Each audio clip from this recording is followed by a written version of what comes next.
For an almost unimaginable expanse of Earth's history, the concept of the hunt did not exist. Life consumed, but it did not pursue. Then, a great schism occurred, a division of life into the eater of plants and the eater of flesh. With this divergence, an endless arms race was declared, as predator and defensive shells. This ancient war found its first true theater on the vast alien landscapes of the Permian period. Stretching from roughly 298 to 252 million years ago, this was an age defined by a single colossal landmass. The great continents of Laurasia and Gondwana had collided, forging the supercontinent of Pangea. It was a world of extremes, a gargantuan island stretching nearly from pole to pole, surrounded by the solitary global ocean, Panthalassa, which occupied 70% of the planet's surface. The steamy, swamp-choked world of the Carboniferous was fading. A great cooling had begun, and for the first time in an age, ice caps were gripping the poles. The warmth-loving amphibians that once dominated the land were forced into retreat. In their place, a new dynasty rose, the synapsids. Neither true reptile nor true mammal, these so-called beast lizards were a strange and wondrous lineage, and they would become the undisputed masters of the Permian land. Yet, to speak of grand battles here is to impose a modern tempo on a world that knew none. The predator-prey dynamic was in its infancy. The inhabitants of this world were ponderous, slow-moving creatures. Their struggles were not lightning-fast clashes of tooth and claw, but long, grinding contests of attrition. In the silent, arid interior of Pangea, these were the only dramas of consequence. The skies above belonged exclusively to insects, and the seas were a realm of primitive fish, corals, and mollusks. The great terrestrial experiment was just beginning. This burgeoning evolutionary war, however, was not destined for maturity. It was an arms race cut short by a catastrophe of unimaginable scale. Before these creatures could truly refine their methods of attack and defense, their world was brought to an abrupt and violent end by the Great Dying, the single largest mass extinction in the annals of life on our planet. The Permian conflict serves as a stark reminder that in the grand saga of life, entire worlds of conflict and creation can rise, flourish, and be utterly erased, leaving behind only whispers in stone. Before the age of dinosaurs, in a world of alien forests, the air belonged to pioneers. This was the Permian period, an epoch when the continents were knitting themselves into a single vast landmass. Here, in woodlands of towering, unfamiliar trees, a silent drama unfolded. The protagonists were members of a remarkable family, the Weigeltosauridae. These were not giants, they were small, lithe reptiles, but they possessed an ambition that would define the future of life on Earth, the conquest of the sky. They had not yet mastered true powered flight. That evolutionary leap was still millions of years away. Instead, they had perfected the art of gliding, transforming the perilous gaps between the high canopies into their own personal highways. This adaptation was born of necessity. Their world was vertical, a world of bark and branch, and their sustenance, a burgeoning kingdom of insects, thrived in this elevated. To hunt their agile prey, the Weigeltosaurids developed a biological technology of breathtaking ingenuity. Their solution was an evolutionary masterstroke, a pair of Pangea, vast, leathery membranes stretched taut not by elongated fingers, but by a bizarre array of hollow, bony rods extending from their flanks, false ribs that turned the entire animal into a living kite. Launching from a high perch, they would unfurl these structures, catching the air and sailing through the forest, fleeting shadows against the ancient sun. Their fossilized remains, whispers from a lost world, are unearthed across the globe, from the ancient rocks of Madagascar to the heart of central Russia, painting a picture of a dynasty that once held sway over the Permian skies. But who were they hunting? The exact menu is lost to time, but the fossil record offers tantalizing clues. Among their contemporaries were the scorpion flies, an ancient order of insects whose descendants still haunt our world. Today, science knows of more than 760 species, yet some 370 of them are known only as fossils. One of the earliest of their kind, bearing the dig predator. For a long time, another class of their prey, the beetles, were considered primitive footnotes in this era. The prevailing image was of creatures ill-suited to the open air, scuttling through forest litter and beneath the bark of conifers.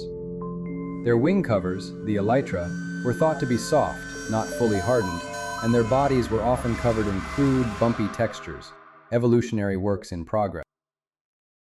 Then, in 2017, a discovery in Australia shattered this perception. Unearthed from stone over 300 million years old was a new species of beetle, one so unexpectedly advanced it demanded the creation of a new genus and family. It was named Ponomarenko in honor of the Russian paleontologist Alexander Georgievich Ponomarenko. Compared to its Permian kin, Ponomarenko was a vision of the future. Its body, measuring no more than 1.5 centimeters, was a marvel of engineering. Its elytra were fully hardened, a protective shield for the delicate flight wings beneath. Its antennae wed, and its thoracic segments were almost identical to those of modern beetles. It was a creature that seemed to have leapt forward through evolutionary time. Yet, it was not entirely modern. Certain primitive traits remained, a ghost of its deep ancestry that prevented researchers from placing it within any living suborder. The reason for its advanced design, it is believed, was a radical change in lifestyle. While its relatives remained hidden in the dark, damp world under the bark, Ponomarenko had ventured out, adapting to life in more open spaces, a far more dangerous and competitive environment. Here, the two stories converge, the highly specialized gliding hunter and its increasingly sophisticated prey. An arms race played out in the treetops and the open air. But in the grand, silent ledger of deep time, the victory did not belong to the spectacular aerial predator. It belonged to the small, the numerous, the endlessly adaptable. The Weigeltosaurids, masters of the Permian air, would vanish entirely by the Triassic, their evolutionary experiment concluded. But the descendants of the insects they hunted, the scorpion flies and the beetles that dared to step into the light, they would inherit the earth. A testament that true dominance is not found in a fleeting, breathtaking leap between trees, but in the quiet, unyielding power of survival. While life on land was still finding its footing, with vast forests where insects continued their ancient dominion among the trees, the true drama of the Permian was unfolding beneath the waves. The shallow seas were gardens of life, anchored by immense communities of mollusks, sponges, and corals, building the great reefs of a bygone world. In the freshwater estuaries and rivers, a fading dynasty still haunted the depths, the Eurypterids, the great sea scorpions, who had long since surrendered their oceanic thrones. But among the teeming fauna, it is the primitive fish and the shelled hunters that tell the most compelling story of this era. Among the invertebrates, competition was a subtle and ancient dance. Yet in the oceans of the Permian, two great powers held sway. They were the cephalopods, the Ammonites and the nautiloids. Though related, their designs and destinies were profoundly different. Today, only the nautiloids drift through our modern seas, living fossils from a time before time. The Ammonites, their more successful cousins, vanished from the Earth in the same cataclysm that claimed the dinosaurs, at the boundary of the Cretaceous and Paleogene periods. The irony is a stark one. By nearly every evolutionary measure, the Ammonites were the more advanced, the more sophisticated creation. They had appeared earlier in the fossil record and exploded into a breathtaking diversity of forms. Their shells were architectural marvels, intricate spirals reinforced with elegantly curved inner walls, or septa. This complex structure, combined with a progressive muscular system, made the Ammonites the dominant cephalopod predators of their age. Their fossilized remains, unearthed from the immense stone libraries of the Paleozoic and Mesozoic, speak of their reign. Some shells measuring more than 1 meter in diameter, ghostly monuments to a lost world. But the nautiloids possessed a single, crucial advantage, a difference that would ultimately mean the survival of their entire lineage. It was a story that began at birth. From the moment it hatched, a young nautiloid was a miniature of its parents. It emerged from its egg already bearing a robust shell between 1.5 to 2.5 centimeters wide. It was immediately equipped to join the adult world, preying upon the same small fish, crustaceans, and carrion that sustained the larger generation. The Ammonites, for all their complexity, began life in a far more precarious state. A newborn ammonite was a microscopic speck, its shell roughly 10 times smaller than that of a hatchling nautiloid. For the first vulnerable phase of their existence, they were not hunters, but the hunted. They were plankton, adrift in the sunlit surface layers of the ocean, feeding on even smaller planktonic organisms. Their survival was tied inextricably to the health of this delicate, floating ecosystem. For millions of years, this strategy was a stunning success, but it carried a hidden, fatal vulnerability. When the giant asteroid struck the planet, the impact triggered a global winter. The sun was choked from the sky, and the oceanic food chains collapsed from the bottom up. The plankton, deprived of light, perished on a planetary scale. For the Ammonites, it was a dual catastrophe. Their primary food source was annihilated, and their own young, adrift in those dying waters, were wiped out with it. The nautiloids, with their more robust young hunting in the deeper, more stable ecosystems, weathered the storm. Yet the cephalopods were not the only sovereigns of these ancient waters. A different dynasty of predators was on the rise, built not of shell, but of cartilage and teeth. Since the Devonian period, the cartilaginous fishes, the ancestors of modern sharks, rays, and chimeras, had patrolled the seas and fresh waters. In the Permian, they were largely represented by two distinct groups, the tenacants and the xenacants. It is believed that the tenacants gave rise to the true sharks we know today, but in this ancient epoch, they were strange and ranging from 407 to 201 million years old, show creatures that could grow to a staggering 6 meters in length. Curiously, their teeth were not confined to their jaws. They also posterate. Their fossils are found worldwide, suggesting a global distribution. It is thought they hunted with brutal efficiency, first ramming their prey with immense force before tearing it apart with their fearsome array of internal and external teeth. Their smaller cousins, the xenacants, carved out a different niche. Rarely exceeding 2 meters, they were primarily inhabitants of freshwater systems. Their most defining feature was a long, sharp spine that projected from the back of their skull. Some scientists speculate this bizarre appendage may have been venomous, a formidable defense in the predator-filled rivers of the Permian. They were survivors, outlasting the tenacants and persisting until the end of the Triassic period. In the silent narrative of the fossil record, we see that survival is not always awarded to the strongest, the largest, or the most complex. The ammonite, a masterpiece of evolution, was undone by the fragility of its own beginning. The nautiloid, simpler and perhaps less dynamic, endured because its young were born ready for the world. In the grand, indifferent lottery of evolution, the line between eternal legacy and absolute oblivion can be decided by the smallest of beginning. In the primeval waters of the Permian, an unseen drama unfolded. Here, in the shadowy depths, the ancestors of land-based giants found their sustenance, for the early teeming with life that was both alien and abundant. Among these aquatic denizens, one predator stands out in the fossil record as a testament to evolution's bizarre creativity, the Helicoprion.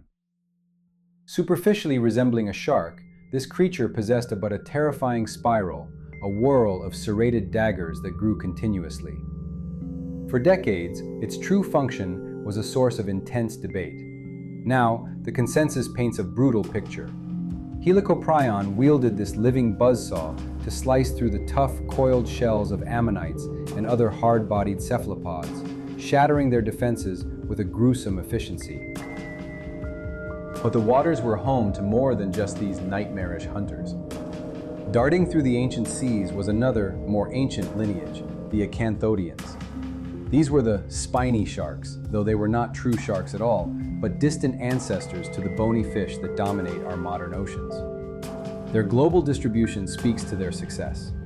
Their most striking feature was a veritable forest of fins. Some species boasted as many as 6 or 7 pairs lining their bodies. Over millions of years, this anatomy was refined. Fins that once provided stability evolved into sharp, defensive spines, a clear warning to any predator that an attack would come at a painful cost.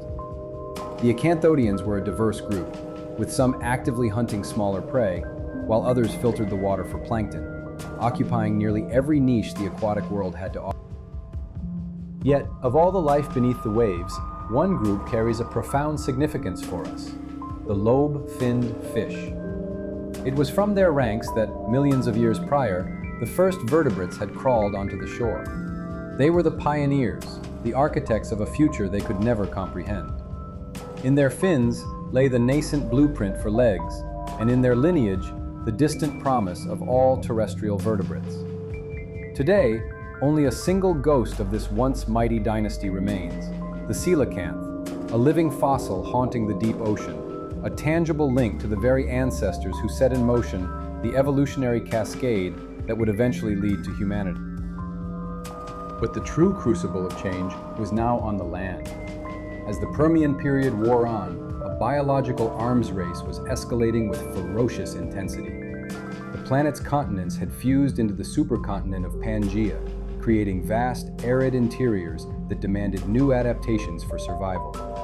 Here, the synapsids, the group that includes all mammals, were rising to dominance.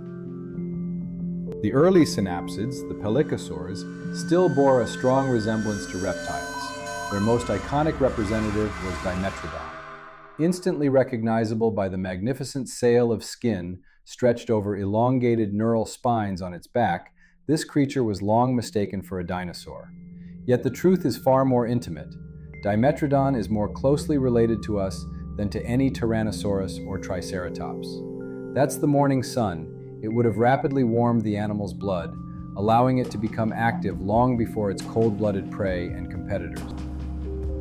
These were apex predators of their time. Fossil remains have been unearthed across territories that would one day become Germany, the United States, and possibly even Russia and South America. A fully grown Dimetrodon could stretch between 2.5 to 4 meters in length, standing nearly 2 meters tall at the peak of its sail, and weighing between 200 and 250 kilograms. Fossil trackways reveal Stoor, its legs positioned more directly beneath its body, a step towards the more efficient locomotion of its descendant. There was not one Dimetrodon, but a dynasty. At least 20 known species have been identified, each adapted to a specific lifestyle. Some pausers had your terrestrial animals. As the Permian drew towards its close, the evolutionary pace quickened. The Pelecosaurs were giving way to a new, more advanced group of synapsids, the therapsids, or beast lizards. The distinction began. A new breed of killer emerged, the Gorgonopsians. They were faster, more powerful, and possessed features that were unmistakably mammalian. This was a world on the cusp of both unparalleled innovation and catastrophic oblivion. Each fossil is a single frame from an epic of survival and extinction, a chronicle of trial and error played out over geological time. It is a reminder that in the silent narrative of deep time, every ending is merely the prologue to a story yet to be told. Before the age of dinosaurs, in a world both alien and strangely familiar, life had already mastered the art of the colossal. This was the Permian period, an epoch defined by a vast and varied cast of creatures, ranging from 1.5 to a formidable 4 meters in length. Among them, a new and lethal innovation had taken hold: the saber-tooth, a feature that marked the apex predators of this lost world, hunters that may have moved in coordinated, lethal packs. But the plains and swamps were not empty. They belonged to the great herbivores, titans of their time. Among the most remarkable was the Asteminosuchus, a great beast reptile with a silhouette reminiscent of a hippopotamus. These plant-eating giants could stretch to 4 meters, their true distinction lying not in their bulk, but in their astonishing heads. The skull was a bizarre crown of bony outgrowths, a living sculpture whose purpose remained shrouded in speculation. Perhaps a vibrant display for a mate, or the brutal weaponry for contests of dominance over females. Sharing this world were the smaller yet profoundly significant Lystrosaurus. They too were therapsids, terse in height and growing to between 2 and 2.5 meters long. These humble creatures crossed the threshold into the Triassic period. Yet another dynasty of giants, the Periosaurs, represented a more ancient lineage of true, if primitive, reptiles. Depending on the species, they could achieve lengths of 4 meters and weigh up to 700 kilograms. It is within the geological deposits that give this period its name, the Permian layers of Eastern Europe, that we find the remains of their most iconic representative, the Scutosaurus. This creature, a walking bastion of defense, is our window into the brutal confrontations of the age. The Scutosaurus was a fortress of flesh and bone. Growing up to 3.5 meters, its body was armored in its most vulnerable places with osteoderms, bony plates embedded in the skin. Low-slung and powerfully built, its massive, broad skull bespoke immense strength. Reconstructions paint a picture of a slow, deliberate animal, living a life tied to the... But for every fortress, history engineers a siege engine. In this very same territory, at this very same time, a shadow fell across the land. It belonged to one of the most fearsome gorgonopsids known to science, Inostrancevia. This creature holds a chilling title. It is considered the first truly giant terrestrial predator in the planet's history. Inostrancevia was a masterpiece of lethality, its body stretching 3.5 meters, standing 120 centimeters at the shoulder. Its narrow, elongated skull, up to 60 centimeters long, terminated in a gape armed with familial groups, a coordinated nightmare for the herbivores of the Permian. To call the ensuing hunt a battle is to misunderstand the era. The Permian world moved to a different rhythm, a slower and more deliberate cadence. While the gorgonopsid, as an active predator, was certainly faster than its prey, its movements were far from the lightning sprints we associate with modern hunters. The confrontation was a grim ballet. His thunderous charge, but a calculated strike, a deep, grievous wound inflicted by those terrible teeth. The armored herbivore would begin its slow retreat, a doomed effort to escape the inevitable. With every step, it lost blood, it lost strength, and it received new, debilitating injuries from its relentless pursuer. This was not a fight, but a methodical, inexorable process of attrition. Eventually, the victim's immense power would fail. It would stumble, unable to resist any longer. Only then would the predator move in to deliver the final, fatal bite and begin its feast. This was the state of the world, a brutal equilibrium forged over millennia. But this intricate arms race, this dance of hunter and hunted, was not destined to last. A force far greater than any predator was gathering on the horizon, an extinction event of unimaginable scale that would wipe the slate clean, rendering both the fortress of bone and the saber-toothed fang utterly irrelevant. In 3 of power in the face of geological time. In the twilight of the Permian period, the boundary between reptile and mammal had begun to blur. The late therapsids, the dominant land vertebrates of their time, were creatures on the cusp of a revolution. They were cloaked in a new insulation against the world: fur.